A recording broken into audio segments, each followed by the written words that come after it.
PDP ini bukan positif, bukan dikucilkan, bukan dengan cara dipisahin, bukan dengan cara dibenci. PDP ini adalah pasien dalam pengawasan yang menunggu hasil.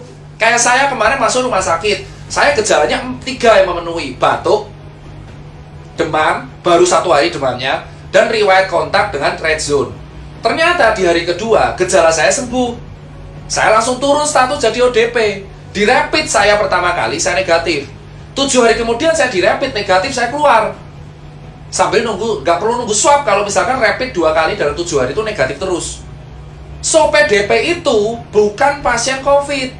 PDP adalah pasien dalam pengawasan yang gejalanya mirip COVID, tetapi tesnya belum keluar atau tesnya pun negatif. Maka dinamakan PDP. Lah terus kenapa harus dikarantina? Ya karena tesnya belum keluar. Kalau tesnya udah keluar, ya kalau tesnya udah keluar dan negatif, dia keluar di rumah sakit. Contoh kayak Wisma Atlet. Tadi dokter TNI dari Wisma Atlet mengatakan ke saya, kalau misalkan PDP ini udah sembuh, negatif semua, dia keluar suruh karantina mandiri di rumah, jaga-jaga tidak menularkan. Ini PDP. So kalau ada kemarin masyarakat pemberitaan ODP ditolak, ODP diusir, PDP diusir, itu memalukan. Itu memalukan. Itu bukan pasien positif. OTG pun dia positif tapi nggak ada gejala. Mereka akan aman kalau dikarantina mandiri. Nah kalian sebagai warga itu harusnya membantu, ngasih makan tiap hari, diorderin Gojek, nanti ditransfer. Jangan malah diusir. Nah terus siapa Mas Tirta yang harus dikarantina di rumah sakit? Yakni pasien yang tegak positif COVID dan bergejala.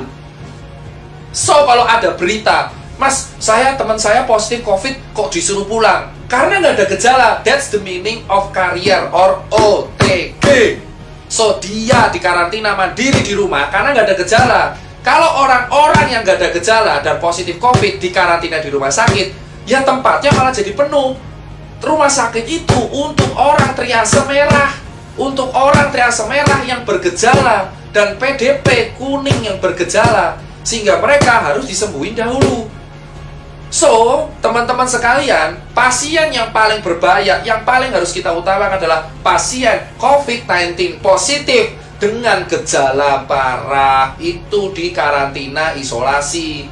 So, yang dikarantina berarti ada 2 di rumah sakit, yaitu PDP, yaitu pasien bergejala tapi belum tegak diagnosanya COVID karena gejalanya doang, karena hasil belum keluar, dan pasien yang tegak COVID dengan gejala. So, ODP dan OTG itu di rumah. Nah, terus kenapa dokter-dokter? Ini yang saya kecewa. Kenapa tenaga medis malah ditolak? Tenaga medis itu nggak boleh ditolak. Tenaga medis memang merawat COVID, tapi mereka pakai APD. Mereka tuh mau copot APD cuci tangan. Kenapa kalian singkirkan? Kenapa kalian kucilkan?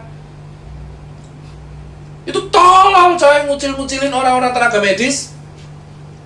Dia manusia, dia itu penyelamat. Di Cina, orang tenaga medis masuk ke rumah dikasih bunga, dikasih surat. Di sini ada orang curhat tiap hari, pasti ada. Dokter nangis karena dikucilin lingkungannya. Diusir dari kosan. Diusir dari kosan. Mereka ini statusnya dokter, itu ODP. Mereka punya riwayat kontak dengan pasien positif, tapi mereka nggak bergejala. Dan mereka juga dites rapid tiap hari, Bapak. Tiap 7 hari mereka tuh tes rapid. Kalau sudah positif dia dirumahkan. Sistem jaganya tenaga medis itu 14 hari off, 14 hari on. Jadi 14 hari jaga, 14 hari off turun. Jadi mereka itu bukan orang yang aib gitu loh Pak. COVID itu kayak TBC Pak. TBC bahkan lebih berbahaya, dia airborne disease. Dan TBC itu diremehin di Indonesia. Bahkan sudah ada vaksinnya BCG. TBC selama dulu airborne disease, gak ada kayak gini. Padahal TBC itu kalau batuk, virusnya Mycobacterium tuberculosis itu bertahan di udara selama berjam-jam. Dan pengobatannya TBC itu 6 bulan. Belum campak. Tapi kenapa COVID dianggap aib, tapi TBC enggak? Padahal lebih parah TBC. Saya penderita TBC, 10 bulan saya baru sembuh. Usia 8 tahun sampai 9 tahun. So, buat teman-teman semua, tenaga medis itu memang masuknya ODP. Tapi bukan dijauhin, karena mereka juga cek tiap hari. Kalau ada gejala, mereka PDP di swab negatif. Sampai mereka negatif, mereka dirumahkan kalau mereka udah ada gejala. Dan mereka tuh dokter, mereka tahu, mereka nggak bisa nularin ke orang. Mereka harus jaga diri mereka sendiri.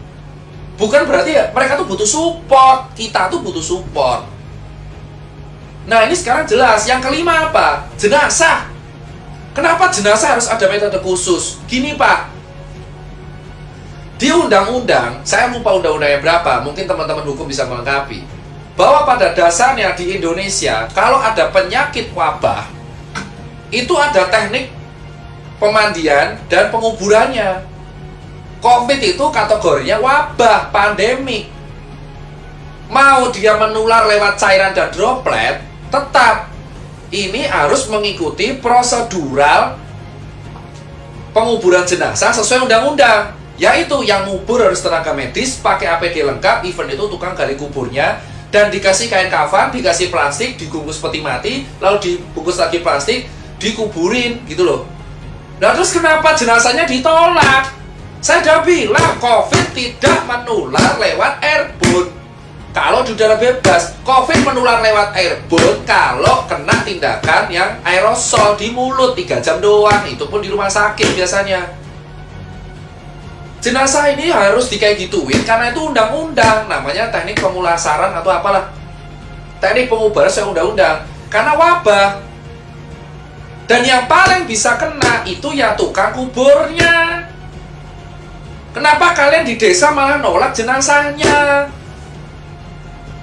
Kalau dikubur terus semuanya kena, ya enggak. Ya nanti kan nular lewat air tanah, ya enggak, kan dibungkus plastik.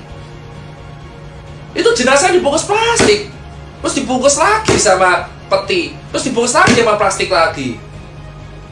Kenapa ditolak? Itu orang meninggal, udah kena musibah, dan mereka sudah dikuburi sesuai standar.